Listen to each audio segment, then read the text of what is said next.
Howdy, yokes, and welcome back to Bacon and Eggs. I'm Tyler Carlin. And I'm Ethan Edgehill. And we're coming to you live from a long, long time ago. In a galaxy far, far away. To bring you our take on some of our favorite movies. That's right, we're talking Star Wars. So get your lightsabers ready, or in this movie's case, your laser sword, since it never says lightsaber. And count your midichlorians. Because we've got a special guest this week joining us for episode 1, The Phantom Menace. Now, our special guest comes to us from the great country of Texas, where she is, I believe, the mascot, if I'm not mistaken, or she is the state itself. It's very ambiguous how this all works. But Texas, would you like to introduce yourself and maybe give us an interesting fact about your best friend? Sure. So my name is Julia, and I am known through parts of the internet as Julia, who is from Texas. I was under the impression that Texas is from Julia. Oh, now I have to check because it changes. Okay. I think it's a Texas who is Julia right now. That's what I think it is. Yeah. Okay. Yep, that's what it is right your now. nickname's better than mine. I don't have a nickname. Well, maybe you should join the Discord. I can do that. Anyway, Julia, who are you? What do you do? YouTube, right? You're a YouTuber. I do YouTube. I have a very, very small channel called Julia Goes. Where I do mostly makeup, but also have you heard of Disney bounding? I have not. Tell me more So about that. Disney bounding is when you, as an adult, when you go to Disneyland or Disney World, you are not allowed to dress up as a character because it's confusing for small children. And so Disney bounding is a movement of how you dress up as a character without dressing up as a character. So I do kind of tutorials on that. And I also have a second channel called Julia Goes Traveling, where I go traveling. This sounds all super interesting. Is those the names of the channel? Julia Goes and Julia Goes Traveling? Yep. Those are the two names. Yep. I also am in the military. I've been in the military for 10 years. And, joined when I was 17 years old. So that gives you my age. Makes you older than me. I am older than you.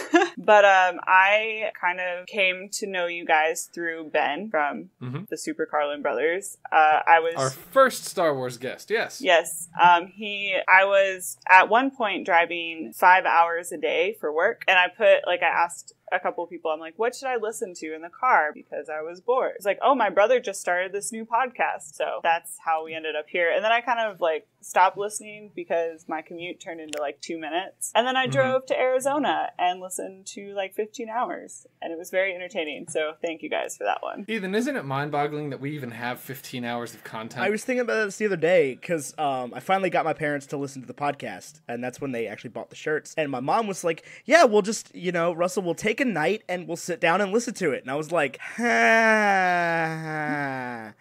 we have a day. Right, you can listen to it's a day and a half now because there's this will be episode 31, right? This is episode 24. So, thank you for introducing yourself, Julia. We're gonna run down the stats on this movie, and then we're actually gonna do something new. We're gonna read a positive and negative review from professional film critics who were there at the time of its release, and then we'll dive in. You ready? I'm ready. I am awesome. ready. When was this movie released, Tyler? Ethan, it was released on May 19th, 1999, which is about 6,853 days ago. Which is actually, it's exactly 6,853 days ago as of this recording. And it was made on a $115 million budget, and it was one of the most successful, if not the most successful movie we reviewed thus far, making back $1.027 billion. I think. So these are inflation factoring figures. So that's what they would have made today. Right. So that's how Wikipedia lists all of them, and I figured I would just go with that because that kind of fits with what we've already been doing. Right. So is that better or worse than Elf? Because Elf only had a $20 million budget, and it made a lot of money, right? Yeah, it made $300 million. I don't know. I can't. That's math is hurting my brain. People didn't like it, Ethan. People did not like it. They got a 55% critic rating and a 59% audience rating on Rotten Tomatoes, which are both failing grades at any American high school, and a 51 on Metacritic, which is also a failing grade. The worst, or tied for the worst movie we reviewed so far. I think you're absolutely right. With, I believe, the Polar Express. I think a 51 on Metacritic is a failing grade anywhere except for if you're an engineering major. Then they curve that. I have no idea. Let me tell you what I didn't do in college, and that was engineering. Yeah. Oh my gosh. You want me to build your bridges? No, thank you. I played bridge builder simulation on the school laptops in high school. I did that. I did that too. Well, are you talking about like Bridge Builder, the game that like was super easy to play? I'm talking about you or, should like... read a positive review of this movie, if you can find one. Okay, I did. It took a while to find one. A lot of them, and even this one included, started out like, I mean, it was like, you can watch it. Right? And there were like 3 out of 5 stars for a positive review. This one actually is giving it 4.5 stars. And it was written by our good friend John R. McEwen for The Republican in 1999. May 19th, 1999. So about 10 days after the release of the film. So maybe he was still an amateur, not quite getting his movie passes just yet. But his positive review is, look, I don't want any death threats or anything. I enjoyed the film and feel that it established the foundation for many story elements that were curiously unexplained in the previous trilogy. There's no shortage of amazing action and eye-popping visuals, settings, costumes, ships and droid designs, animal creations, all fascinating and impeccably rendered. But the dialogue lacks the wit and panache. Panache? How do you say that word? Panache, I think? Panache? Panache? You know who would know this? John Negroni would know this word. Yeah. Anyway. It lacks the wit of the earlier films, an element desperately needed nowadays to make any special effects movie beyond the realm of technical excellence into the level of greatness Lucas had achieved before. 4.5 out of 5 stars. That's generous, in my opinion. It's very generous. I don't think the stars match what he said. No, that sounded like a solid 3, maybe. Yeah, like he's giving it 4.5 out of 5 stars on visuals alone, pretty much. Yeah, it didn't even look that good. Well, it didn't stand the test of time, but in 1999, I think it probably looked pretty cool. So I was stuck with the arduous task of finding a negative review for this movie, and I had to slog through the backlogs of the internet to find somebody who didn't just absolutely gush with joy over Star Wars The Phantom Menace. But I did it for you guys. Thanks, Ethan. What do you On got? May 17th, 1999, Ray Pride wrote, "What if it had been good? What if it had even been a movie? The bigs have weighed in, Rolling Stone, USA Today, the New York Daily News, Time, Newsweek, Variety, mostly conceding that Star Wars Episode 1, The Phantom Menace, is a platinum-hearted, product-pandering childsploitation of a low and monotonous order. One could criticize Star Wars Episode 1 for the obvious, that's there for all eyes to see, that it's a feature-length animated cartoon with humans dropped in, it's poorly acted, lurchingly paced, with dialogue on only a level or notch or two above the Teletubbies. But that misses the point. The movie doesn't matter." God, it's brutal. So we got a positive and a negative. Let's give it our own opinion. Guest, Texas. What does Texas think about this movie? Okay, so before I rewatched this, because it'd been a long time before I rewatched this movie, I remembered really enjoying it when I first watched it. I was about 8 years old, saw it in theaters with my dad, and me and him still see Star Wars movies together when they come out every December now. Mm-hmm. And good tradition. I enjoy it. But as I rewatched it, it just wasn't as good as any of the other Star Wars that have, like, the original series or the new ones, especially kind of in the story area, if that makes sense. Yeah, I mean, the story is so stupid. Yes. Like, A New Hope is about a farm boy becoming, like, a war hero. Like, that's awesome, right? That's a great tale. But this one is about, like, a trade dispute and then, like, the secession of a government leader and like a war with the indigenous tribe on a small planet that probably the Trade Federation could have just blown up. Look, here's the fact of this movie, and I'm sorry to interrupt you. I thought you were done, and I apologize. No, that's fine. Go right ahead. No, what did you have to say? No, I was done. Okay, so I approached this, I wanted to defend this movie. I wanted to like this movie, and I wanted to sit down and say, man, we really give this a harsh treatment, the same way we give, like, Nicolas Cage a harsh treatment. Or Nickelback. And the fact of the matter is it's really easy to make fun of this movie in, like, an echo chamber of just, you know, you haven't seen it in 10 years, and you're just like, yeah, man, that movie sucked. But let me tell you, as somebody who finished watching this movie maybe an hour ago, that movie sucked. Dude, it does suck. That's the, like, all the things that make Star Wars great, it had aren't none here. Of them. Well, and even the things that, like, I think the only thing the prequels do a decent job of is that they are not an origin story for Darth Vader. They want you to think that it is, but the bulk of his, like, Jedi training and everything is done between episodes 1 and 2, and then between episodes 2 and 3. Right? The movies are just like, oh, this is a significant event that happened at some point in yeah, their they take life, place right? over a course of a day or two. I mean, that's all Star Wars movies, though. Right. And that's fine. But, like no, because in Empire, we get to see him go and train with Yoda and, like, learn how to be a Jedi. True. But, like, the newest one took place in, like, 6 hours. The Last Jedi. Well, it took place in, like, 6 hours for everyone except Rey. Yeah, Rey was there for a while. Right, yeah. I think. Well, and also... sorry. They seem to, like, write themselves into plot holes starting with this movie. because things happened in the prequels that don't make sense when you watch episode 4. Like R2-D2, for example. Right, like how would... I understand R2 and 3PO having their memories wiped before episode 4. Like that, I can buy that because they're, robots. Right. But Obi-Wan Kenobi looking at them and being like, no, I don't particularly remember ever having a droid. Like, what are you talking about? Exactly, because, like, if it had been, like, they met once, and, yeah, obviously they wouldn't remember. But R2-D2 and C-3PO are very involved in this story. You're absolutely... Well, 3PO not as much. He just kind of like... Oh my gosh, speaking of 3PO, the scene... By the way, there's spoilers in this show. If you haven't seen The Phantom Menace, then... It's been almost 20 years. Yeah, sorry. I don't feel bad.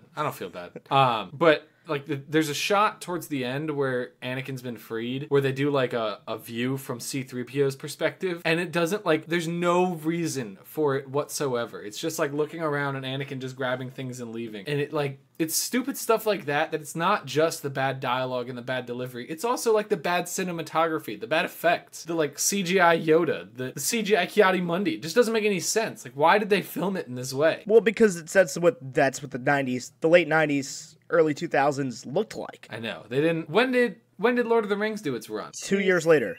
Yeah, 2001. 2001. That had motion capture with Gollum. Yeah. That was awesome. That also, like, won every single Oscar ever for being a groundbreaking piece of cinematography. And it took them years to, like, many, many years to do all that. Millions and millions of dollars. Like, But, like, Star Wars is supposed to be the groundbreaking cinematography, right? No, in no way. That's the thing is, like, they... In 1977, lightsabers were a big deal. Right, but like the original trilogy isn't particularly well shot, particularly well acted, particularly well written. It's good enough on all fronts that people loved it because it was a groundbreaking story. Hold on. The original trilogy might not be acted extremely well, but if you compare like Han Solo running through the hall and running away from the stormtroopers in episode 4 to Padme revealing herself and then saying, "I'm asking you, no, I'm begging you, please help us." Like, it makes the original trilogy look amazing. Like I said, it's acted well enough. Right. And I honestly think that the prequels were in some way the best thing that ever happened to the original trilogy. I think probably the like mid-90s re-release was the best thing that ever happened to the original trilogy. And that too. Yeah, because that brought a whole new generation in on it. Yeah, I would agree with that because, I mean, I grew up with Star Wars. I never remember a time not knowing Star Wars. And then seeing kind of that fandom happen, that was the first time in my life. Because that was before Harry Potter blew up. And was really big for Star Wars in general. And I would tend to agree that if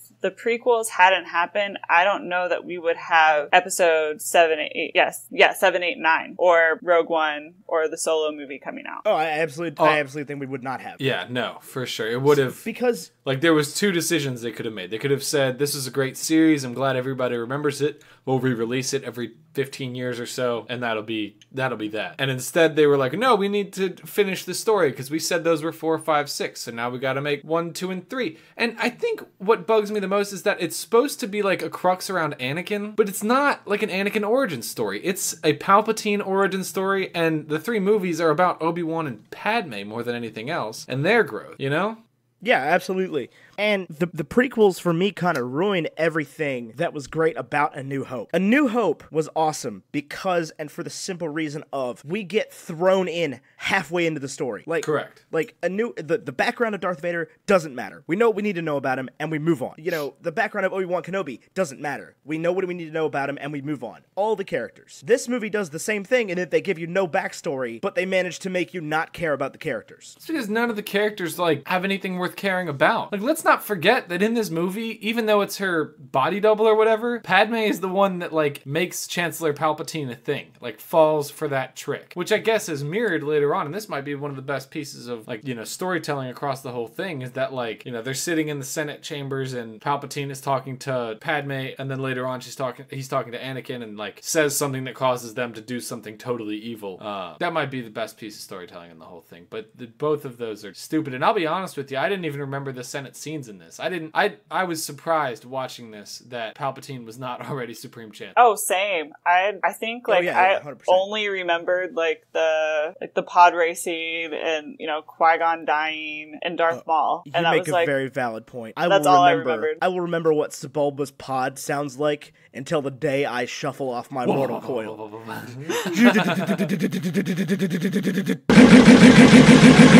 That noise is like ingrained in my head, and I hear things that kind of sound like that in my daily life, and I'm like, now this is pod racing. Right, now this is pod racing. Even though in that scene he's not pod racing, he's blowing up a ship. Which, oh my gosh, their version of the Death Star in this movie was stupid. It was like a Trade Federation like a donut. Yeah, and it can't blow up planets. Right. It can't even like blow up cities. No, it just controls some droids. Yeah, it's like a hive mind for droids, which is an awful way to make your system. But I guess whatever. That's how the technology was back then. A long time ago. Let's run down the plot. Let's go through it.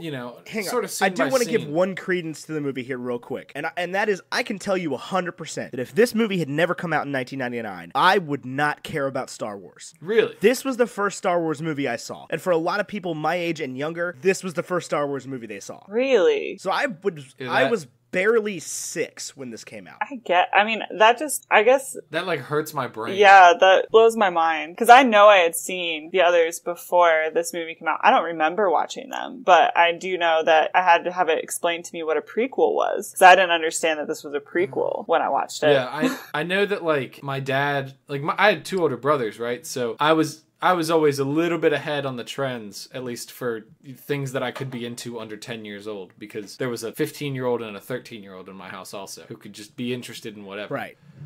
So I remember my dad, he would always either buy us like a Hot Wheel when he got off of work, or he would buy us a new Star Wars action figure. And we would get those before 1999, like from the original trilogy. So I knew what Ewoks were, so I must have seen all 3 of them. Yeah, I did not. I guess it just wasn't like a priority for my parents to show me, because like I said, I was 6 years old. It wasn't, I wouldn't have gotten them like much earlier than this. Anyway, I don't even know if I really got this one, but I remember. You didn't. Yeah. You remember this one because of the fight with Darth Maul. And Right. the pod racing and the things that kids think are cool, and none of the Right. like complicated intergalactic geopolitics. Adults don't think that's cool either, Ethan. No, but like I didn't get it. I didn't understand what like trade disputes were. I didn't know what the Trade I'm still Federation not were. sure I understand. I knew there was a droid that went Roger, Roger. Open fire. Yeah. But, like, I remember going home, and I knew what an episode was, so I understood episode 1 meant there were gonna be more of them, and being like, Mom, I can't wait for more Star Wars movies to come out, and Mom being like, boy, howdy, do I have something incredible for you. And it was like friggin' Christmas, because there were just more movies that I could watch. And you were like, well, these don't look the same, and the actors are No, all I could different. immediately, I can tell you at 6 years old, I could immediately tell they were the ones you're supposed to like. I didn't know why, but I could tell you that. I'm excited for us to get to the original trilogy, because I don't know, like, I said in our brunch 2 weeks ago now that Star Wars A New Hope was your favorite movie of all time. Is my all-time favorite movie, and it really is. Like, Star Wars is definitely my favorite like franchise, even though I probably would only say that I even like 4 of the movies of the 9. It's still just like I love the characters, I love the storylines, I love the swipes across the screen. I even love this movie. Like, as much as it's awful, I still love it. I love it underutilizes all of its interesting characters, and that Obi-Wan is on a ship for half the movie while Qui-Gon Jinn is out doing his thing, and it has a lot of Jar Jar, and Padme is a real problem in this movie, and also has just 0 acting chops. Which is weird, because I've seen a Natalie Portman movie where she's younger than this, and she was an incredible actor in that movie. I mean, the worst part about this, Liam Neeson is in this movie, Ewan McGregor's in this movie, and it's carried by like an 8-year-old boy. Who also is a terrible actor. But he's the best one in it. I don't know about that. That's a stretch. I would say probably Liam Neeson. Liam Neeson does do good. Would 100% agree that it's Liam Neeson. So here's part of the issue then. I can agree that Liam Neeson carries the movie. Is that, like, this movie is now utterly forgettable, and you don't even have to watch it. Like, if you want to introduce somebody to Star Wars and you don't show them this movie, they're not missing anything. Yeah. Because the main, like, the character it follows is Qui-Gon Jinn. Who dies. at And Darth the Maul. end. Who dies. And dies. Darth Maul. Who kind of dies. And they show you how... Yeah, maybe not the Rebels or Clone Wars, whatever show he comes back in. They show you how Palpatine became Chancellor, but like it doesn't matter how he became Chancellor, it just matters that he is Chancellor. And if you introduced him to begin with as Chancellor Palpatine, no one would know the damn difference. Well, and there's also no following negative repercussions for Padme for being the one that does that, for calling for the like move to vote to have a vote of incontinence or whatever. I have a question. Okay. Are we not supposed to know that Emperor Palpatine is Darth Sidious? You have to know. But like, was they trying to not tell you? I feel like with this movie and others of the prequels, they almost try to hide it, but badly. I think, yeah, so I think if you've seen the sequels, he's referred to as like Chancellor at some point, right? No. No. No, he's Emperor. I think, because I remember when this Emperor came out. Palpatine. Okay, so the name is there. Right, but it's still, then it's still not clear that he is Darth Sidious. I don't think. I think it is. I think there's the connection there. But I think they're trying to like build up, like if you were to take somebody in 2018, like they were thinking in 1999, like somebody in 2018 who watches Star Wars episodes 1 through 6 will have all of these great reveals along the way. But all the prequels do is ruin the reveals. That's what I'm saying. It's like they don't, though. You have to watch them 4, 5, 6, 1, 2, 3 to get the like desired effect. You have to watch 4 and 5 first.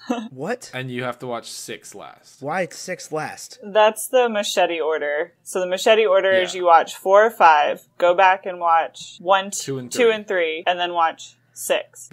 And that even works with the new franchise. Because so what is the reveal that you're missing? That Darth Vader is Luke's father. Is that in 6? Yeah, that's in 5. Right. And then so you why go wait back for 6? Because you would go back and then watch Anakin's progression to Darth Vader, and it's a parallel to Luke's progression to a Jedi. And then you open up on 6 with him like in the dark black and kind of doing the reveal in 6 is that he chooses to be a Jedi. Right. Yeah. Okay.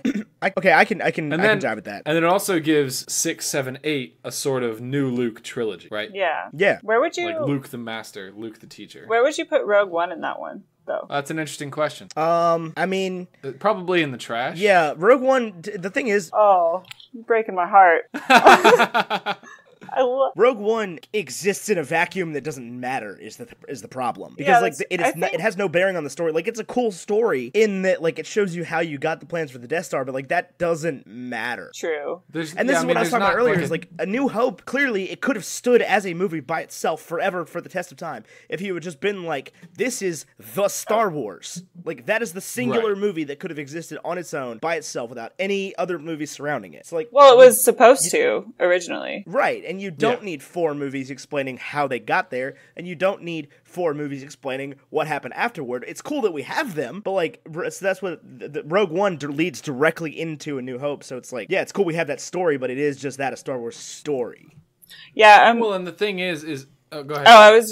I'm guessing because we only have that one, I'm curious to see how Solo ends up being. I'll be honest, I think the Star Wars stories, I think it's a bad move to make them so connected to the characters pre-established. Right. Like the fact that Leia is at the end of Rogue One, spoilers, by the way, is just like now that you've connected it, there's no way, like it feels like you need to watch it in some sort of order with the others if you're going to marathon the series. But if you watch it before A New Hope, then you have to watch that before A New Hope, and you get like introduced to all these characters that you don't care about, and at the end there's this reveal that Leia's there, whom you don't care about because you don't know who that is, right? Like if you're watching it for the first time, and then you also don't know who Darth Vader is. I mean, you do, but like you don't have any bearing for like what he's like. You get a pretty good idea in New Hope. He's on that like lava. No, you planet. Get a great idea in New Hope, but you don't get a great idea in Rogue One. Oh, I meant in Rogue One. He's on that lava planet and he chokes the guy and he says like, "Don't choke on your ambitions." Right, but to that point, all you have of Darth Vader is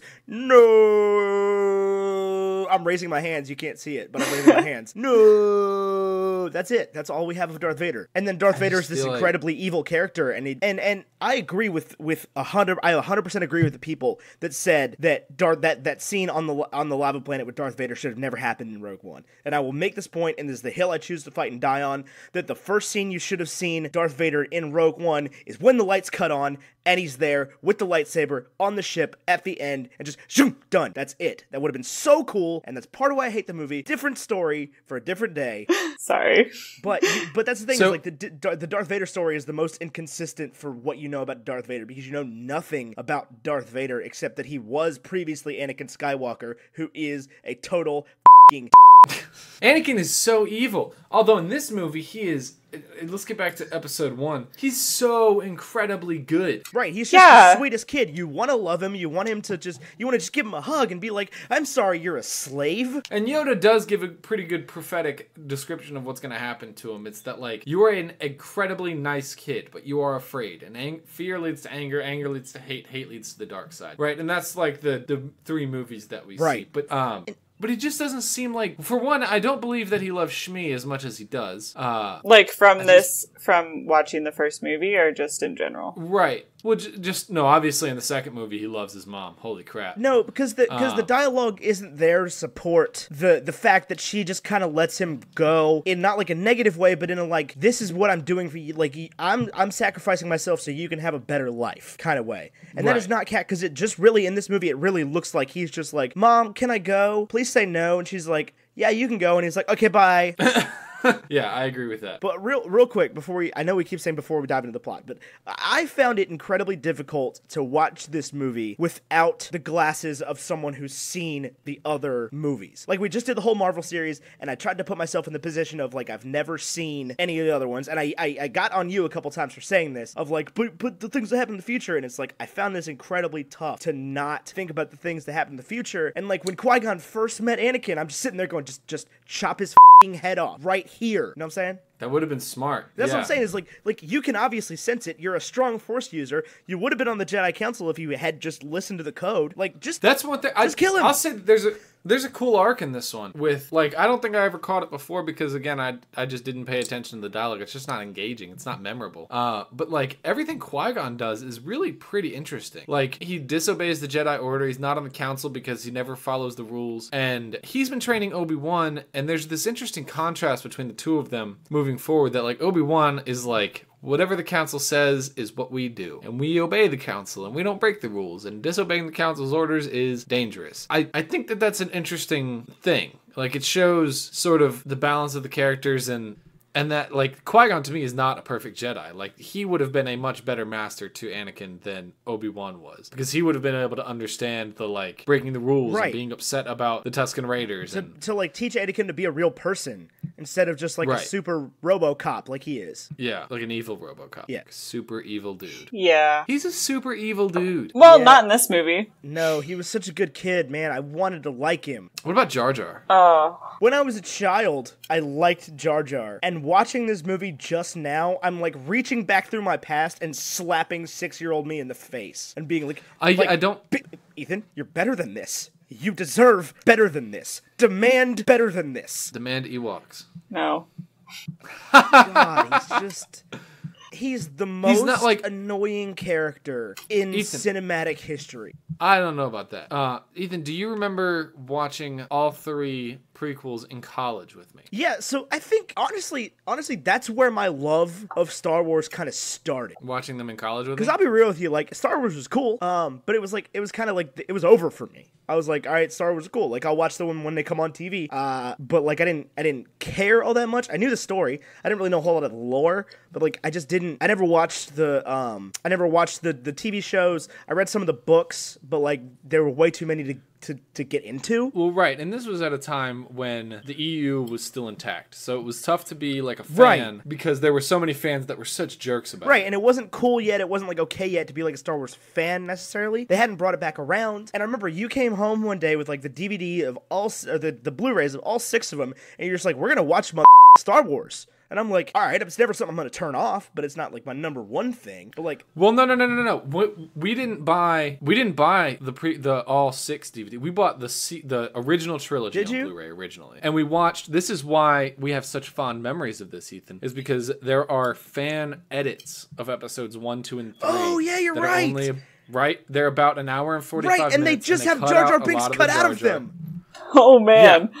That sounds... and they're I forgot that until right now. Well... Yeah, so... Go ahead. Oh, I was going to say, going off of that, I just went to Disneyland this past weekend, and they have, Star Wars, and they have this new, movie experience where they intercut the prequels with the original series, and it's amazing. I was like, they should have, it like draws all the parallels, and it's what I think they wanted to do with the prequels and failed at. And so if you ever go... Tell me more about this. It's right next to Space Mountain. It's called like Star Wars, I don't remember what it's called, I'd have to look at it, but it's like a 16-minute movie. Now, the kind of shitty thing about it is the last like 5 minutes is just the trailer for The Last Jedi. Because this was done before The Last Jedi came out. But they kind of are talking to the people who made the movies, and they're intercutting like Luke and Anakin throughout the prequels and the original series with like the directors and like the cinematographers talking about it. And it's probably one of the best things I've ever seen in relation to the prequels and the original series kind of being connected. That's so definitely cool. If you ever get out to Disneyland, California, I don't know if they have it at Disney World, but I would take the time to go watch it. Plus, it's inside. I mean, getting to Disneyland, California is on my list for sure. So far away. Yeah, you're not wrong. I need to go to Harry Potter World first. Oh, we went there too. I've never been there, even to the one in Florida. I went to the one in Florida when it was just one park back in 2012. Yeah. And that's the only time I've been. And I had to go by myself because I was there for work and no one wanted to go with me. So we live a lot closer to Florida than California. Well, yeah. Texas is equally close to everything, right? No. It's kind of like being on the moon. Like, it's all you gotta do is just, it's Earth, right? It's close enough. Let me tell you about my drive from Texas to Arizona, which, by the way, is 2 states away. Where in Texas are you? Dallas area. Okay, so well, like north you're in central, Arizona, right? Yeah, north central. Okay. On the 35. Yeah. So I start driving. This drive was 14 and a half hours long. 11 of those hours was in Texas. Good gosh. And I wasn't even like, I was near the middle of the state. So driving anywhere from Texas is a nightmare. I don't know if you remember or you were paying attention, Tyler, but when we drove to New Orleans, like right before we pulled in New Orleans, there was a sign that was like Houston, like so many miles, and then like San Antonio, or no, I mean not San Antonio, like El Paso, like 1,000 miles. Mm-hmm. I was like, oh my god. El Paso is actually closer to Los Angeles, California than it is to like Houston, Texas. Yeah, it's crazy. Texas is nuts. Yeah. Is everything really bigger there? Yeah. I saw the funniest caption the other day. One of my friends went to Texas and they were in Dallas, I guess. I don't know why that matters. And they posted a picture, and they usually have like curly hair, and they were like, I didn't think it was possible, but even my hair is bigger than Texas. And bigger than Texas, and it was all like frizzed out and everything because it was humid. Oh yeah, it's so funny. I laughed big time. So it's like 8:15 for you right now, right? Yeah, I had to check. Cool. I know where time zones are. Perfect. I didn't. You're in Arizona though now, right? But there's no daylight savings time. Yeah, there's no daylight savings time. So I guess in March when it changes, I'll be on like California time instead of Mountain time. Oh right, yeah, I forgot there's no daylight savings time in Arizona. That's wild. Yeah, so Arizona is its own time zone. I guess it's Arizona time zone. I don't understand. It's sometimes Mountain and sometimes Pacific, right? Yeah, right now it's Mountain, which I didn't know because like when you guys were asking me what time, I was in California and I thought it was the same time, and so I'm bad at math. We didn't only mess you up, did we? No. Okay. It's totally fine. I was just like, I get done with class at 16:30, 1700 because we run on military time, and then I had to remember what time that was for normal people, and then I added 3 hours instead of adding 2 hours. So it didn't. I had time to eat, so it was fine. I was confused. You know what's crazy is the only reason I told you to tell me what time you were available Eastern time was, by the way, you were emailing me the whole time. Oh, okay. The only reason I told you to tell me an Eastern time is because I was not going to be able to figure out your time zone. I was like, you know what? I'm just going to make it easy for me. When are you available Eastern Standard Time? That's fair. I mean, I couldn't even figure out what time zone I was in, so. Yeah, the only reason I knew anything about that Arizona has its own time zone thing is because I have a friend that goes to Arizona, so. And he was like, we're not in a normal time zone. I was like, oh, okay. I don't know what that means. And I did some research, and it's I don't know. Daylight savings time is stupid anyway, but yes. I have strong feelings about that. I mean, here's what you gotta do, is you just gotta assume that time zones aren't a thing at all, because time is a human construct. And we're all just floating in space heading towards oblivion anyway. So for sure. What is even life, Ethan? Life is Star Wars. Let's talk about Star Wars. Do you know that Darth Maul has like 3 lines? Did you know Darth Maul was played by a stunt double? Yeah, I did. Oh. Because the guy who was originally going to play Darth Maul was upset that there was only like 3 lines, and so he quit. Yeah, I they watched got a stunt quit. double who ended up being like a great choreographist. I mean, if we're being honest, those fight scenes are sweet. Yeah, no, by far the best part of the prequel trilogy is the fight scenes. Oh yeah, 100%. I mean, the double lightsaber though was just a concept when I was a child that I'd never thought of, and I was amazed by it. Well, it's because like a double-bladed sword wouldn't make any freaking sense. No. Right? Like, why would you ever... Like, if you were a knight, it wouldn't make any sense at all. You gotta... Now there's blades everywhere. Where are you gonna put this thing? Right. Like... Right. Well, I mean, the villains in the prequels definitely make better use of their lightsaber weapons than most of the other villains. Like, Darth Maul has the double blades. General Grievous uses 4 blades for 4 arms. Oh yeah, I forgot about that. Hello there! Every time. I mean, I'm a big fan of the prequel meme genre, as anybody who follows our Twitter knows. I have no... Let me tell you the best thing about the episode 1, though, is the Weird Al Yankovic song. A long time ago, Time ago. in a galaxy far away, Naboo was under an attack. Yep, that one. I think that song better tells the story of this movie. Oh, than this 100%. movie does. Yes. It's on my playlist. That movie has... Or not that movie. That song actually has some, like, driven narrative to it. Yeah. Because they like took like, American Pie by Don McLean, which is a song that is just a story, and just like laid Star Wars over top of it. And turns out stories work great as stories when you tell them like stories and not like histories of galactic trade disputes. Yeah. you know what frustrates me probably more than anything? Is that this movie has so much... Oh, gosh. Is that this movie has so much CGI in it, and, like, it's okay CGI. Like, it's not great, but the time period wasn't there, and whatever. False. A million times false. Cough, cough. Jurassic Park. You. Jurassic Park made use of, like, physical props and then put the CGI on top of it, though. But that's what I'm saying is, like, the effects were that's there. like motion Jurassic capture. Park has stood the test of time. You cannot go tell me... Like, do you go back and watch Jurassic Park 1, you're like, this looks really dated. No, you don't say that. But what got me more than anything is Viceroy and his little goon and their voices not matching up with their mouths. Why are they just such a racist Chinese stereotype? It drove me like crazy. They don't. Oh, and then they've got the. They don't want to participate with the outside world. They want to hold all the trade routes for themselves, and like that's what China was like at this point in history. And they were just like, we're gonna give them bad Chinese accents. Oh yeah, not a good idea. We don't have a trade route to participate with the Naboo. And I also couldn't understand what the Gungans were saying half the time. Oh, they all sounded like they were Shaggy, like the rapper. Right? They were like, yeah, it's like a whole planet of Shaggies. Yeah. Well, not a whole planet. Well, half a planet. They at least had some emotion to what they were saying because the Naboo had no emotion whatsoever. The dude that played the Gungan like king, he was the only good actor in the whole movie. Also, except Liam Neeson. Unlike Naboo, in what, like, who thinks it's a good idea to have a child as the ruler of a planet? She was elected too. That's I don't crazy. get it. How old is she supposed to be? Like 14. Yeah, that's too young to hold power. She's Spider-Man. That's wild. But younger. That's wild. She doesn't have any spider powers. This movie, I can't hold off on this anymore. This movie, because I'm reading my notes going through like, what are we going to talk about when we get to the plot? This movie is an assault on the senses. Like, this movie, the pacing is ridiculous to start with. They go through an entire movie's worth of stuff in the first 30 minutes. Correct. Yeah. And then they are on Tatooine, going through the pod racing and the whole logistics of that for what feels like about 17 years.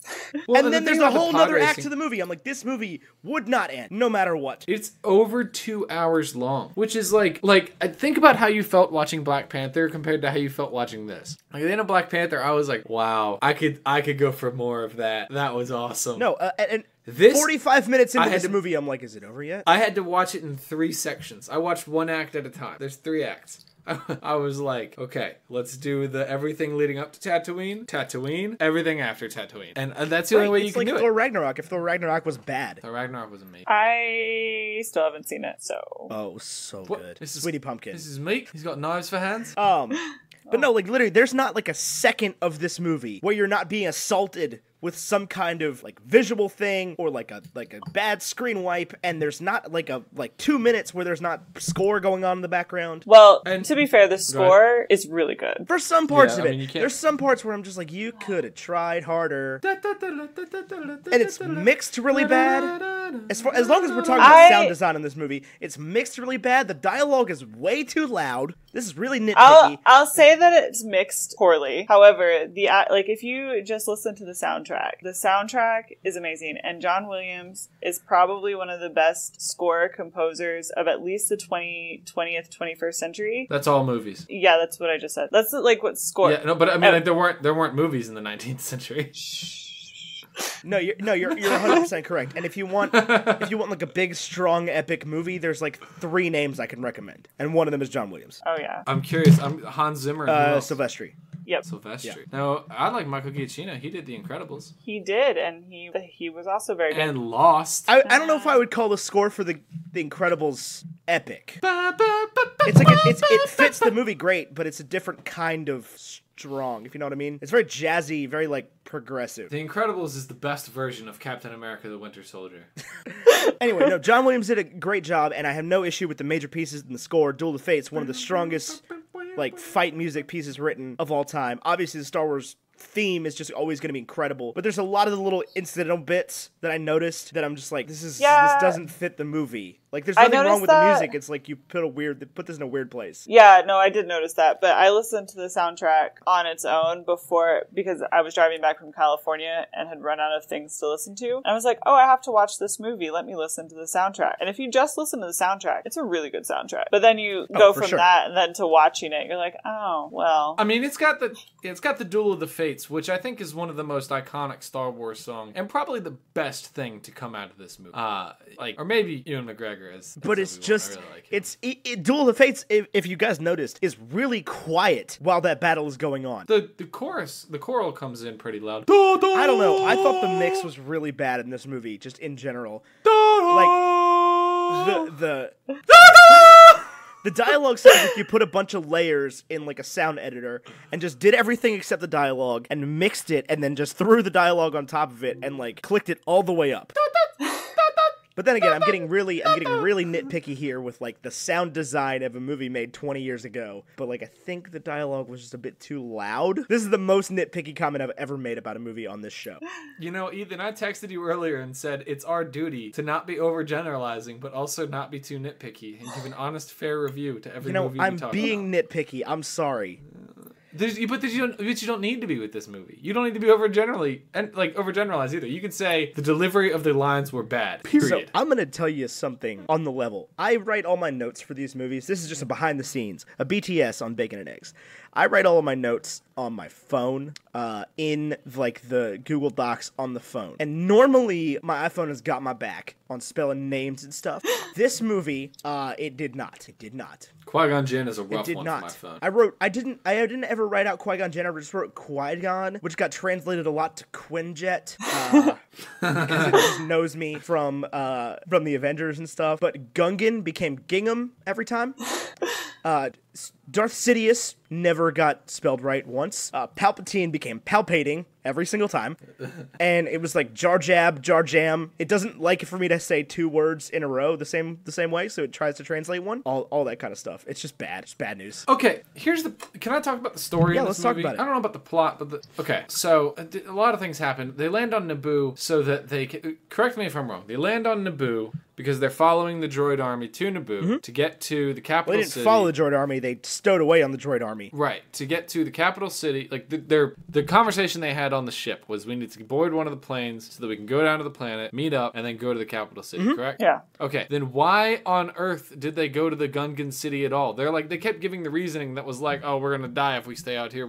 It's not good if we stay out here. So they go to the Gungan city. Were they like on the wrong side? Yeah, of the they were planet? on the wrong side of the planet. They straight up say Okay. that you have to go through the planet core to get there. The planet. That definitely indicates they were on the complete wrong side of the planet. Yeah, but it looks like they swam a good distance to get to that Gungan city. And Naboo can't be that big. If the army that size fighting a Gungan army of that size, was in any way like a threat. Because those were both, they looked big, but like for an entire planet, those are pretty small armies. Yeah, but it seems like they got across it in a matter of a couple hours. Like, so I mean, I sympathize with going through the planet core if you can get across the whole planet in what looks like a couple hours. Also, why would the Trade Federation give a crap about the Gungans? They don't. No. Yes, they do. They go to war with them. Yeah, because the Gungans go to war with the Trade Federation. With that. Yeah, because they join. But the Gungans are in their sacred place because they have been, like, because the Trade Federation goes underwater to find them. Like, the Trade Federation droids are having a conversation with Viceroy, and they're like, there's some indigenous folks under the ocean. We will go out there to find them. Or something like that. Like, that does happen. Trade Federation goons, which, by the way, we finally get introduced to our worst ever villain ever on our list of worst ever villains. The Trade Federation Viceroy is our least, and he's just, I'm sure he's sitting there in Mr. Roger Rogers' ear,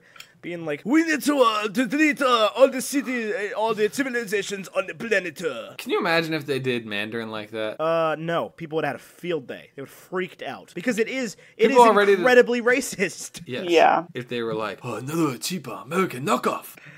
Would have been bad. That's all this is. It's another cheap American Star Wars knockoff. It is another cheap American knockoff. But you know that whole, and I kept tabs on this just because it was pissing me off so much. You know that whole intro sequence where they go into the Trade Federation thing, they sit in the room, they have the conversation, there's the whole fight with the droidicas that ensues, they get on the transports, fly down to the planet, and then meet up with Jar Jar and the Gungans. That takes place in 12 minutes. It's quick. 12! Huh. Yeah. The pacing of this movie is ridiculous. I don't know if it bothered anybody else as much as it bothered me, but it bothered me a lot. I felt like I just I just gotten a good workout in after I watched the first 30 minutes of this movie. Also, you that first scene where the Viceroy's like, "Oh, there are Jedi here. We must fight them, Master Splinter." Like,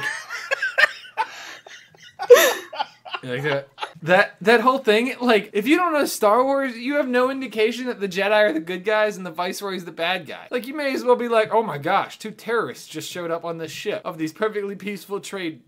Right. Do you know what I mean? Right, they're just And they're like we need to take drastic measures to make sure that this is not a continued problem. Yeah, well, like, if you look at Star Wars as a whole objectively, the quote-unquote good guys are essentially just terrorists the whole time, so... Absolutely true. What do you... Absolutely true, the whole time. Wait a minute, what? The rebels are terrorists. Oh, you mean the rebels? Yeah, the rebels and... The rebels are like a terrorist alliance. Yeah, so is the resistance. Yep, because but the democracy isn't. Right, but they're usurping, they're planning from behind between Queen Amidala and the Jedi and Chancellor Palpatine. They're planning from behind some like seedy measure to overthrow the government and turn it into and she doesn't know she's part of it and they don't know they're part of it, but Palpatine does, a plan to overthrow the government and turn it into an empire. Hail Caesar. Hail Caesar. By the way, if you guys are looking for a film, if you guys want a great introduction to the actor that plays Han Solo, is he in Hail Caesar? He's the cowboy. Alden Ehrenreich. Yeah, he's the cowboy. In the movie he doesn't belong in? Oh my god. Yeah, and they spent like 4 months extra that they expected to shoot on Solo because he was so bad at acting. It's like Hail Caesar was like a biography. I don't know that it was because he was so bad at acting. I think it was because he was bad at acting like Harrison Ford. Either way, like that is the plot of Hail Caesar, though. Is that like this kid can't act? Yeah. Well, that's one of the many plots. Caesar. Anyway, that movie's there is no like plot or resolution in that movie. It's just a series of scenes. Anyway, Solo is. My prediction for Solo is it's going to be a dumpster fire. I hope I'm wrong. I really do. I think everybody has that feeling, right? So we're all going into it with the lowest possible expectations. And if it's awesome, awesome. Great. I'm expecting it to be at least a little better than the movie we just watched.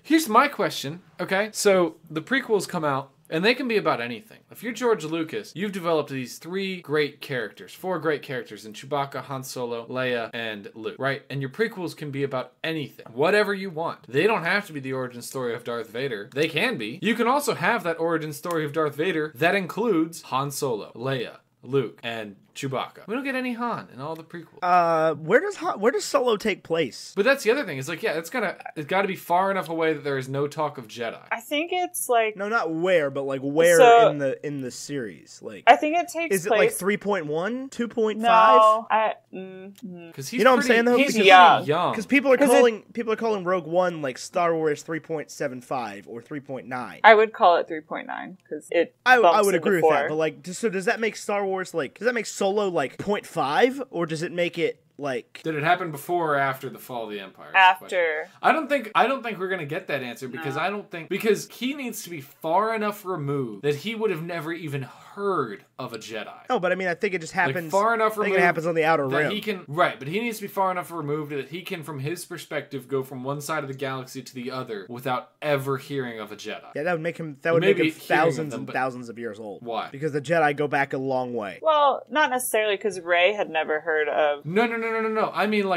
he's distance-wise far. Oh yeah, enough that's what I'm saying. from Is it all happens like outside of the where it all goes like the down normal systems? Like it definitely happens in a place where Republic credits don't mean a damn thing. Well, yeah. But, I feel like when they go to Tatooine, they're like, "Wow, we're pretty much in the Republic now."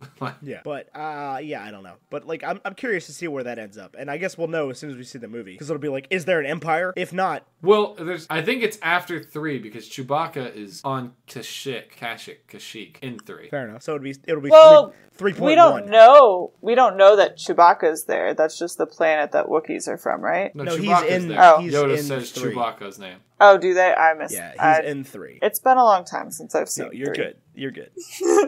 Yeah, Yoda says like my old friend Chewbacca. I must go or something. Oh.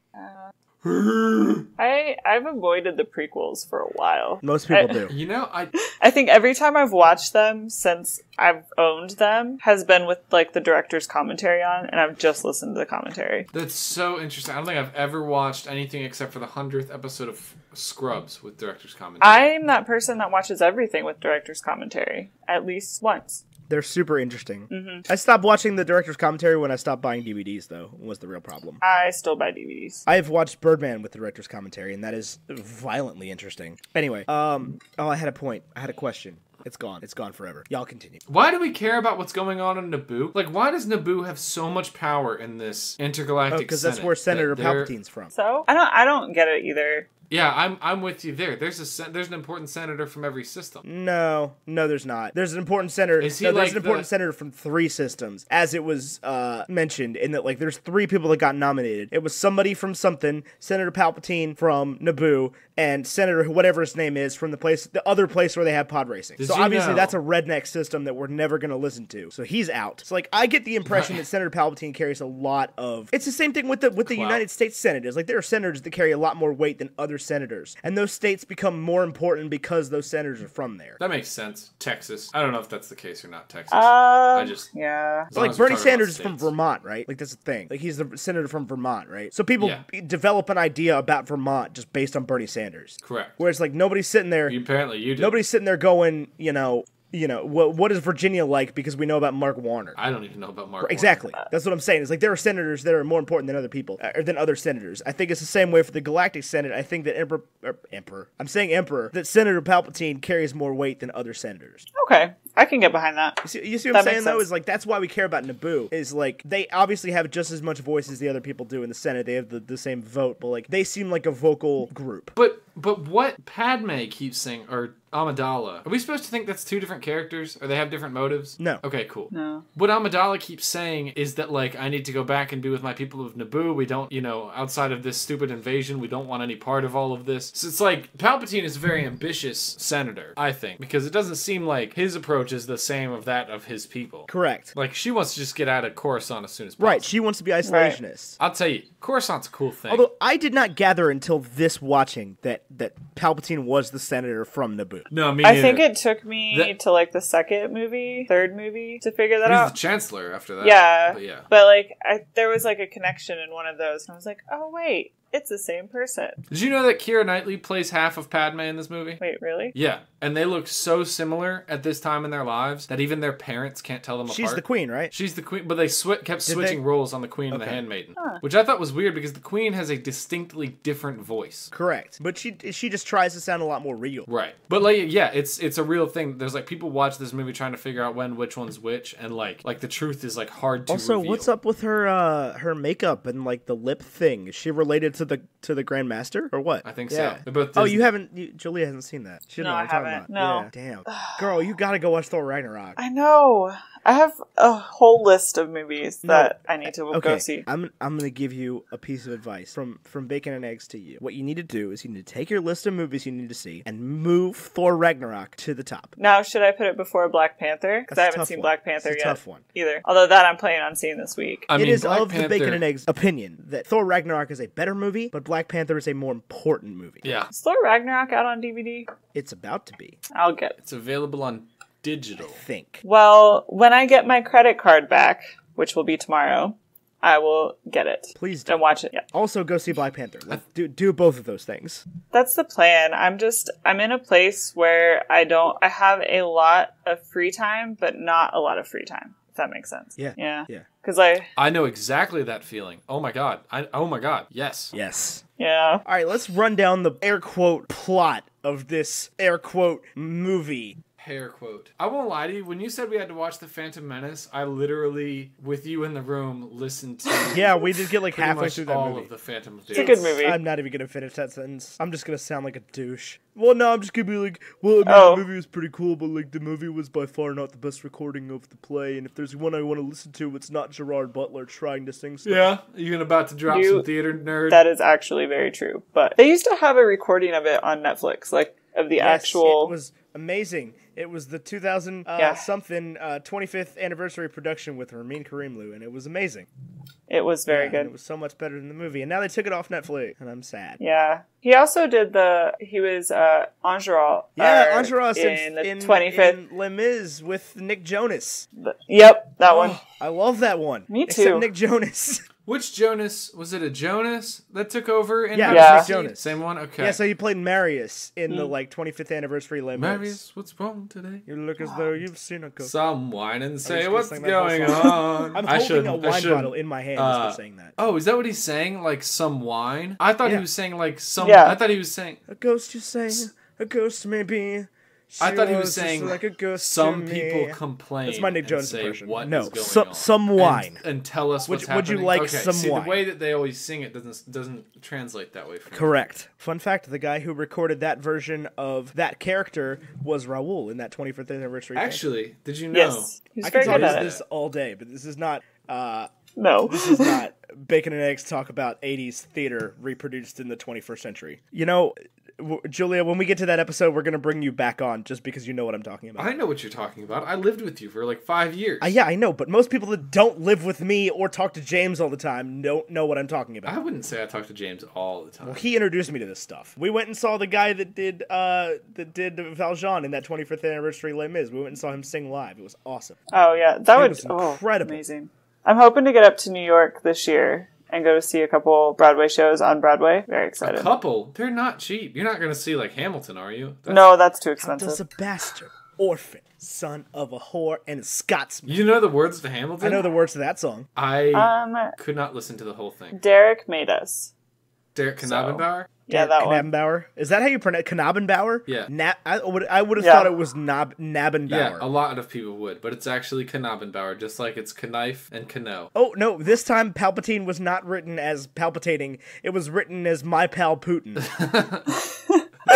So can we talk about the fact that Darth Sidious and Chancellor Palpatine set up, because they're the same person, set up the attack on Naboo? Like, he has the Trade Federation attack his own country so that he can win control of the Senate? Yeah, he doesn't care about Naboo. He's an evil dude. That's a pretty well-written thing. I'm all for it. That's what I'm saying, is like, that's some actually good writing. For once, is like, I didn't catch that until this time. I didn't catch a lot until this time. Every time I watch this movie, because I'm always like, you know what, that dialogue... It's bad, but I know somewhere in there's a well-written story. Well, every time I watch this movie, I'm approximately like 5 years old. Correct. So, yeah. God, only imagine what I'll know when I'm 29. Are we going to revisit it when you're 29? Absolutely not. I don't know, man. My plan is to never watch this movie again. Because now you don't have to, because you can do 4, 5, 2, 3, 6, 7, 8. Right, or I could just go watch the version that doesn't have any Jar Jar Binks in it. If it's still on YouTube, I bet Disney was like, Or I can listen to my own podcast and say, hey, what did young Ethan think about this? Oh, young Ethan hated it for good reason. Yeah, but like, oh my God, I realized, I forgot about that until you said that right now. But watching this, I realized like how much you don't miss anything if you just cut all the scenes don't that miss have anything Jar at Jar all. in them out. Yeah, and you get it in like a... You still get the entire movie. It's just like an hour and a half long. He's useless. He's a useless character, I would say. Yeah, and... Well, and they realize that in the future movies, in that he's only like barely in Attack of the he's Clones. in it, I don't know if right? he's The in new senator, right? Yeah. Revenge of the Sith. Yeah. Yeah. I know that he's given like a spot as the Nubian senator. Yeah, Nubian is the word for someone from Naboo, correct? That's why he keeps referring to the Naboo starfighter or the Naboo starship as a Nubian. Right? I believe so. It is also somebody that can trace their ancestral roots back to the kings of Africa, which is a little confusing. It is also how people describe me when I play World of Warcraft. The noob. No, that's just a noob. Noob. You are officially someone that gets pooned. Doing all the noobs. I won't lie to you, man. I go to meetings for World of Warcraft. What are we talking about again? Star Wars Episode 1, The Phantom Menace. Phantom of the Menace. Oh gosh, what a did it. stupid thing. I think R2-D2 has more force powers than anybody else. No. Although I will say the force powers in this movie are very well utilized. You don't catch it much, but Qui-Gon does the force, like, these aren't the droids you're looking for, the mind trick. Yeah, to, but like, 5 it doesn't different work people. on the mosquito guy.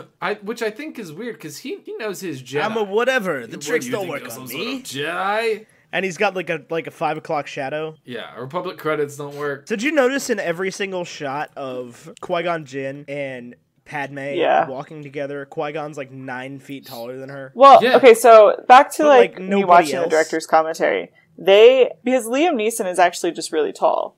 Is And they Matt actually had to Damon tall? rebuild some of the sets because they built it to like a normal person's height, and they had to rebuild them. You could fit through a because 7-foot he couldn't doorway fit if through you're the doors. 6'4". Did I just like reveal my privilege a little bit, or like is that normal height for a doorway? Well, I mean, I think Star Wars doorways are a little bit different since they go like. A lot of arches, not a lot of shiplap on Tatooine. Thank God. Joanna Gaines would have a connection. I've been there. To Tatooine? To- I was like, No, oh my gosh, you have a... Joanna Gaines's Yeah, place. she's from Yeah, Texas. she's from Yeah. No, I mean Julia. Yeah, which is It's Texas is honestly. Julia. even I don't know it's what you guys are ambiguous, talking it's about. vague. Just roll with it, because I don't know the origin either. Julia, we've gotten off topic. Julia, give me a hot take on what's something like. We've run down the plot, sort of, kind of. I mean, there's the movie. There's no plot. The movie just kind of happens. It just like it sits in front of you and is scene after scene of unconnected stories. It's like Love Actually, but like they took out the ending, right? Where it's just like a bunch of apathetic characters who I don't care about saying things to a camera. But I want to know what you liked. What did you like about this movie? Because there does have some shining characteristics. This isn't a test. I'm curious as to what you came away with like. I think I like the nostalgia factor more than anything else. Yeah, I agree The with music that. was good. Good. Liam Neeson. The music was is good. great. I liked that we get Ewan McGregor.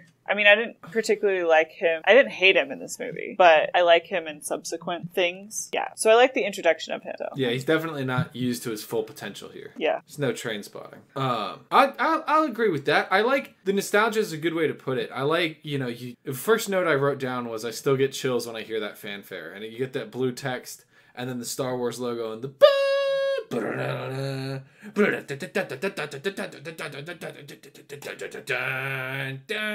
what I'm saying? Like, you still get the chills. But then the scrolling text doesn't make any sense. The first line of it is where's my notes? Is like, turmoil has engulfed the Galactic Republic. The taxation of trade routes to outlying star systems is in dispute. That immediately tells me this is not a story I care about. This is not even something I cared about in like my own American history. This is just like trade disputes. Ethan, what about you? What'd you like? I don't know. Is that the choreography? I did like the choreography. Before I get into what I like, there's a couple kind of unforgivable things that I haven't brought up yet. Okay, and I was just reading through my notes, and I forgot about some of them. And I want to go ahead and bring those up real quick before I talk about what I liked about it. And I don't want to keep, like, pooping on this movie, but there's some stuff that needs to be said. First of all, midichlorians. Okay, we've avoided talking about it. There's a part in this movie where Obi-Wan says that his midichlorian count is off the chart, and Qui-Gon Jinn's like, yeah, that's correct. And Obi-Wan goes, what does that mean? And Qui-Gon says, I'm not sure. Yeah, me either, bro. Excellent. Me either. Excellent exposition we've got there. Like, what is a midichlorian? I always thought it was like, this was just me being in biology, was like, midichlorian, oh, mitochondrion. Like, they're not the same thing, but in my head, that's what they were. Right. So it's just like you can see their force power by looking at their blood? Oh, that's weird. Right? Like, what is that? Well, because then you get into, like, the other movies and nobody... It never talked about again. No, ever. Yeah. That and Qui-Gon, he straight up he tells Shmi, he's like, well, I didn't come to this planet to free slaves. I'm like, what are you doing as a Jedi then, bro? Like, what is your purpose? I'm not really sure what their purpose is. And then, like, he's like, oh, you've seen right through me. I'm here to free slaves. Like, what do the Jedi stand for if he's gonna be like, nah, I'm not gonna free I think what slaves? he's saying is that, like, that's something we love to do, but is definitely not something that just two of us is capable of doing to an extent that would make you happy. Yeah, but he does free one slave. So it's like, in some aspects, it's like Schindler's List 2.0.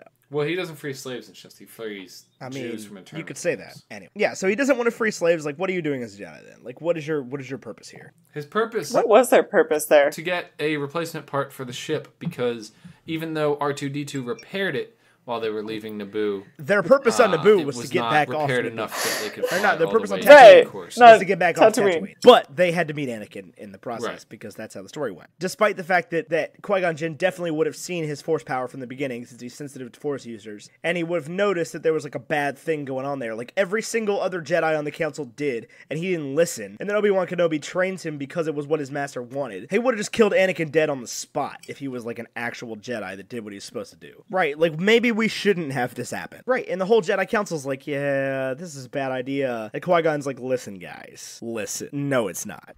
And then Obi-Wan Kenobi's like, well, I mean, if Master Qui-Gon says it, then I might as well go along with it. I mean, he was kind of drugged up. Have you seen Trainspotting? Those two things do not exist in the same universe. Is that not canon? No. No. Those are all the complaints I have, I think. Hang on, let me check. What do you like, though, Ethan? That's what I want to know. I don't, though. It's the thing. Like, I don't know what I like about this movie.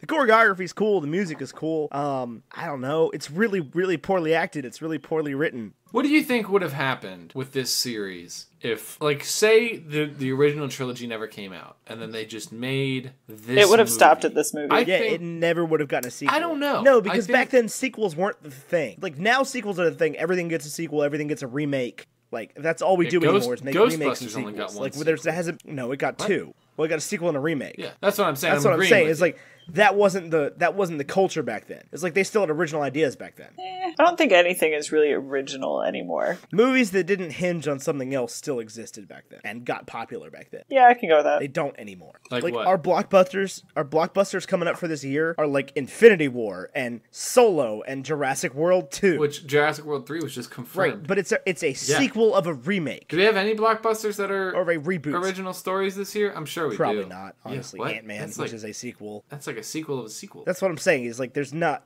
like the blockbusters anymore aren't, and this has been the way for 5 or 6 years now. It's like all the big movies Ready Player One. Ready Player One is a movie about other movies and books and stuff. It's gonna suck. I am mad. so scared that I'm it's triggered. Anyway, this movie would not have stood by itself if it was like if we just got episode 1 and not episode 4, 5, 6. Star Wars would have died here. Yeah. I mean, yeah, it wouldn't have had the box office weekend. It would have been like, did you know, Ethan, you've always been a defender of the Divergent series?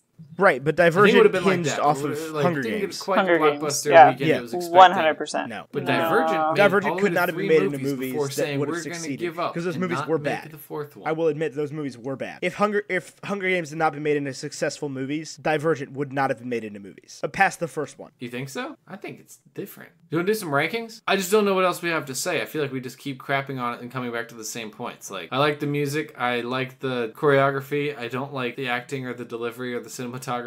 And we all seem to agree on that. This is true. We've never not liked a movie Not before. true. We didn't Just like to the even the some Incredible extent. Hulk. We gave the Incredible True. Hulk some redeeming Ignore it. features. I used to think it was so good. Oh, can we talk real quick about the horrendousness of the child acting in this movie? Yes. But like Anakin's friends are the worst. Yes. Like Is his buddy Greedo? no, I don't think so. But like one of those kids has braces. Does he really?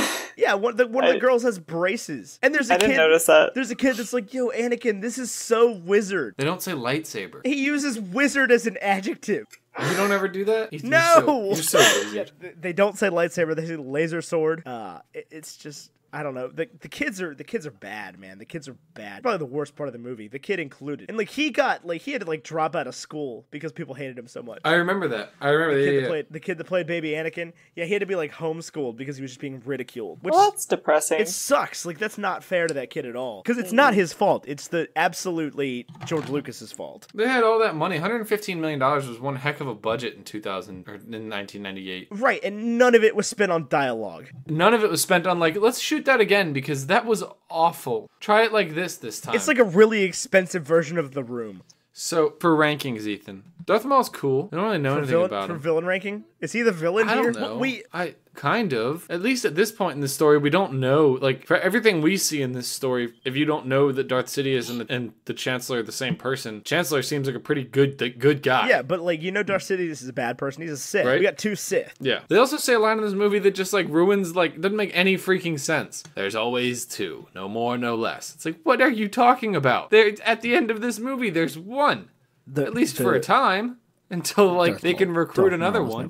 Or if you follow the canon that Darth Maul lives, then at some point there's 3. Where's Darth Plagueis? So Darth Plagueis was, or no, sorry, Revan was Sidious's master. Was he? I guess who was Sidious's master? Was it Plagueis? Okay, so Plagueis is alive. That's the theory. Is Plagueis is alive, and he allows himself to be taken by the Force so that Anakin can become a Sith. Yeah. Isn't there a theory that he's the one who created Anakin? Yeah, he can influence the midichlorians through the Force. Life. Yeah. I mean, Anakin was definitely born of the Force, just in the same way Rey was. Or the same way I believe Rey to be. Okay. But Anakin was definitely born of the Force. Shmi says as much. She's like, there's no... Oh, yeah, no, he was.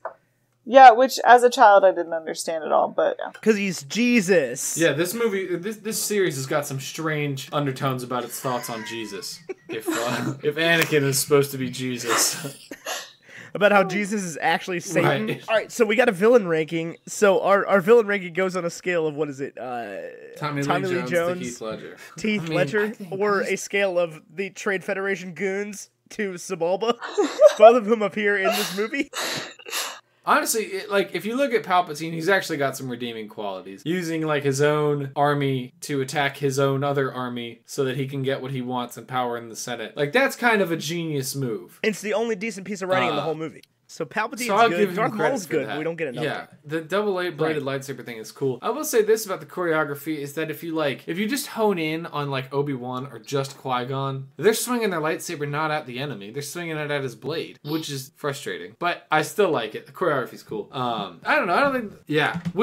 I think it was a cool thing since they're aimed at kids so much. Because when I would fight lightsabers with my buddies, that's what we would do. But then when I would fight lightsabers with my brothers, older siblings, they would take the much more obvious approach of just swinging it at me. Right. As far as the movie itself, now, Ethan, how do you want to do this? Do you want to do... Yeah. I mean, we can do a Star Wars ranking too, but I think it's time to start putting everything to the actual grindstone. The bottom of our list is The Incredible Hulk. So... It's the worst. It's the worst. It's just not better. The Incredible Hulk has what do you think, Julia? You're our guest. Tell us. I mean, I don't think it's better than The Incredible Hulk, but I also think because it launched the resurgence of Star Wars, I feel like it gets some credit there because The Force Awakens and The Last Jedi are really good. So, I don't know. Well, now, hold on. The Incredible Hulk has the same claim to fame there. These are both tasked These are both tasked with being great parts of great series. I don't think so, because I never watched The Incredible Hulk until relatively recently. And I have watched every other Marvel Cinematic Universe movie. Well, but you can leave this one out too. Yeah, you could. Right, so The Incredible Hulk was important because it came out with Iron Man pretty much. And it needed to be good. And if Iron Man wasn't pulling both of them up, we wouldn't have the MCU that we have today. Because the Hulk was bad. But we've kind of rated these movies based on how did you just like this movie, not necessarily what it stood for. Oh, just this movie? Yeah, no, it was bad. It's almost a rewatchability scale. Would you go see this movie again? Would you turn around tomorrow and watch this movie again? No. Yeah. No, I wouldn't. I would put, if I had to pick between The Incredible Hulk and Star Wars, I would probably, or in episode 1, I would probably put it above the Incredible Hulk, because I've only seen the Incredible Hulk once, and I have zero desire to ever see that again. This one, if it's on, I wouldn't turn it like. Well, and that's the nostalgia factor playing into it is for sure. Is like it's a Star Wars movie, and that's what this movie trades in on mostly to give it any kind of semblance of like it's good. Is it like it's good because it's a Star Wars movie? It's a tough one. It's a tough one, for sure. I would. That's tough. I mean, they're both definitely at the bottom, but it's which one is the more bottom. I almost just want to put it on the bottom just to have something else on the bottom. You know what I mean? I definitely know what you mean, because we've had the Incredible Hulk at the bottom since Bacon and Eggs episode 2. You know what's tough too is that like we typically review blockbusters and we typically review movies we like. So it's tough to find stuff that goes to the bottom. Like it's got to be something within a series that just wasn't as good as the rest. Which of course, like right now, we're still early in the stages of like the grand, how many series have we watched? This is the beginning of the 3rd. And I don't know, where did Back to the Future Part 2 fall? Higher. Yeah, it was like around around Ant-Man level. Really? Yeah. Back to the Future Part 1 is our number 1. Right? Yeah. I'm not happy about it, but yeah. I'm just salty about Last Jedi. Oh, it's better than The Last Jedi. We'll talk about it when we get there in 6 movies. So, final ranking. What about in the Star Wars rankings? Is it better or worse than The Last Jedi? It's pretty low on the Star Wars ranking, I would say. It's the bottom of the Star Wars ranking. This is awful. All right, Julia, do you want to help us tie a breakfast food to this? Sure, I've been thinking about this, for 3 days. Yeah. No way. Nice. Is this your favorite part of the show? What's your favorite part of the show? I honestly really like when you guys get off topic. Good. Because it's funny. I like getting off topic. And I do like this part because it's super weird. Not in a bad way, but it's to try and think of breakfast food. And so now now I try to think of breakfast foods to go with different movies. That's so cool. That's what this is. It's a metaphor. Spoilers for all the movies. In your mouth, but you don't give it the power to do the killing. Even though he puts the cigarette in his mouth and then dies anyway. Oh. Anyway, Julia, I'm really interested to hear your take on the breakfast food because I also have already decided what I think this is the breakfast food of. So luckily my dad doesn't listen to these podcasts, but I would compare it to my dad's pancakes, which brutal. Wow. As a child, hold on. So as a child, I really liked them because I thought that's how pancakes were made. And then I had real pancakes that were... That's the perfect description. Because my dad doesn't actually cook the pancakes all the way through. And so it's disgusting. Don't do that. Thank you. Holy oh my gosh. So that is my thought of, when I was younger, I thought that pancakes were awesome. And then I had actual pancakes that were cooked all the way through and realized that those pancakes I don't even have a better answer. I would also say Julia's dad's pancakes. So I want to give my own answer because it kind of ties into some stuff we talked about with Bacon and Eggs to begin with, okay? So you remember how in the Guardians of the Galaxy 2 episode, I talked about how Nebula looked like a 90s Pop-Tart, right? Okay, so I went out and found those wild berry Pop-Tarts. And you know what? They're not good. No, they're not good. They were so good in the 90s when I was 6, and now they're not. And that's what this is to me. This is the first thing I thought of. I was like, this movie is that damn 90s Pop-Tart. Because it was such a great memory from my childhood, and then I had it today, and I'm just like, oh God, this is so much sugar. So much sugar, right? I wake up and I'm like, this is not what I want right now. But I like your pancakes, Julia. That's awesome. Ethan, have I asked this question on the podcast before? What are Pop-Tarts supposed to be? Like, if you were to buy a gourmet version of a Pop-Tart, what would you be buying? They're ravioli. Pop-Tarts are a form of ravioli. Because it's filling inside of a dough pastry kind of oblong thing with some sauce on top. Like a pierogi? Pierogi is just an incorrect ravioli. Anyway, so there we go. That's the breakfast ranking. Julia, what is next for Julia? Where dost thou go from here? Oh, that's a rough question. Hopefully, I leave Arizona in June, like I'm supposed to. Okay. I'm planning on I have a lot of travel plans for my travel channel. Going up to DC in June to run in the Spartan race with Ben and Jay Carlin and other people. I don't think it's going to be a run. We'll be there. A fast We're not walk. running though. We're super out of shape. Or a slow walk even. But we'll be there. Yeah, we're going 4 miles is further than I can go. Me too. Weird. And then what else?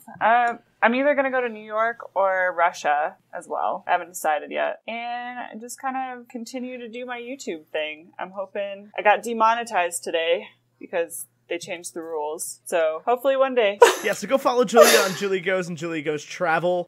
Yeah, and it's been an absolute pleasure having you. I'm so glad you graced us from Arizona. Oh, thanks for having me. I enjoyed it. I'm glad. We enjoyed you. Oh, well, thanks. Anyway, if you want to get in touch with Bacon and Eggs, you can go to patreon.com/bacon and eggs. That's a great place because there you can give us money. But if you just want to be our friends, you can go to the Facebook group, super secret, super public, super whatever you want it to be. It's a really good time. We have there's a really strong community of just amazing people who want to get to know each other and want to talk about the podcast and great movies and bad movies and the movies we all like here. You can also follow Ethan and I on Twitter and Instagram. I am at AmeriCarlin, that's America, RLIN, on Twitter and Instagram. And Ethan is at Wow Now, but the O's are zeros.